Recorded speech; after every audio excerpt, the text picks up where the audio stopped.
আসসালামু আলাইকুম রহমতুল্লাহ। আশা করি সবাই ভালো আছেন। আলহামদুলিল্লাহ, আমরা লাগাতার 8টি ক্লাস কমপ্লিট করেছি। আজকে 9 নম্বরের ক্লাস হবে।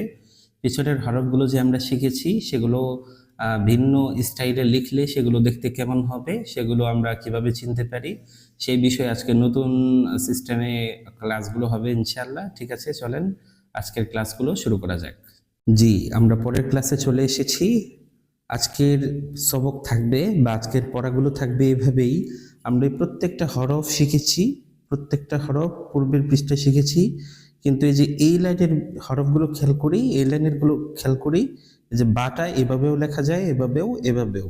শুধু নিচের এক নক্তাগুলো দেখে আমরা খেয়াল করব, বা যখন আলাদা লেখা হবে তখন এইভাবেই লেখা হবে, বা যখন কোনো হরফের সাথে মিলায় লেখা হবে আর বাটা আগে হবে তখন এইভাবে লেখা হবে, বা যদি কোনো হরফের মাঝখানে লেখা হয়, যেমন শুরুতেও হরফ আছে শেষেও হরফ আছে, তো তখন শুধু এইভাবে একটু উঁচুতে দিয়ে শুধু নিচে নক্তা দিয়ে দিবি। এইভাবে প্রতিটা হরফ তিনভাবে এখানে তিন সিস্টেমে দিয়ে দিয়েছে, আমরা একটু খেয়াল করব।